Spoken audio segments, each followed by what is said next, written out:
ধনতেরাসের পেছনে কাহিনীটা কি জানেন? চলুন আজ জেনে নিই। বলে না, প্রেমের কাছে সবকিছু হেরে যায়, প্রেম দিয়ে সব কিছু জয় করা যায়। এরকমই এক কাহিনী আছে রাজা হিমের। রাজা হিমের একটি ছেলে ছিল যাকে তিনি খুব ভালোবাসতেন।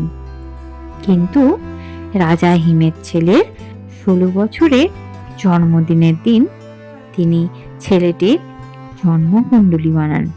তাতে জানতে পারেন যে তার ছেলে বিয়ের 4 দিন পর একটি সাপের কামড়ে সে মারা যাবে।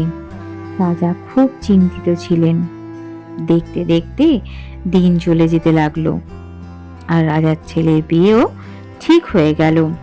তখন রাজা তার হবু পুত্রবধূকে তার ছেলের জন্মকুণ্ডলীর কথা জানায়।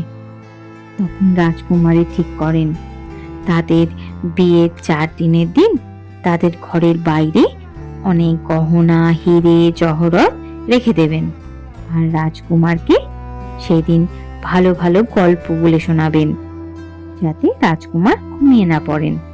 সেই দিনে রাত এলো। রাজা হিমের পুত্রবধূ তার কথা অনুযায়ী কাজ করলেন। সেই দিন যমরাজ সাপের বেশ ধারণ করে আসেন, কিন্তু অত গহনা জহরাতের আলোতে তার চোখ ধাঁধিয়ে যায়, তিনি কিছু দেখতে পাচ্ছিলেন না। সেই সাপরূপী যমরাজ দরজার বাইরে গল্প শুনতে থাকেন। গল্প শুনতে শুনতে সকাল হয়ে যায়। পরদিন সকাল হতেই যমরাজ যমলোকে ফিরে যান। এইভাবে রাজা হিমের পুত্রের জীবন বেঁচে যায়। এই দিনটি ছিল ধনতেরাসের দিন।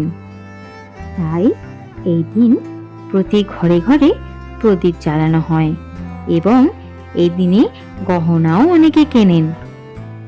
এই দিন প্রদীপ জ্বালালে গহনা কিনে যমরাজের কাছে পরিবারের লোকেদের দীর্ঘায়ু এবং ধনসম্পত্তি বৃদ্ধির প্রার্থনা করা হয়।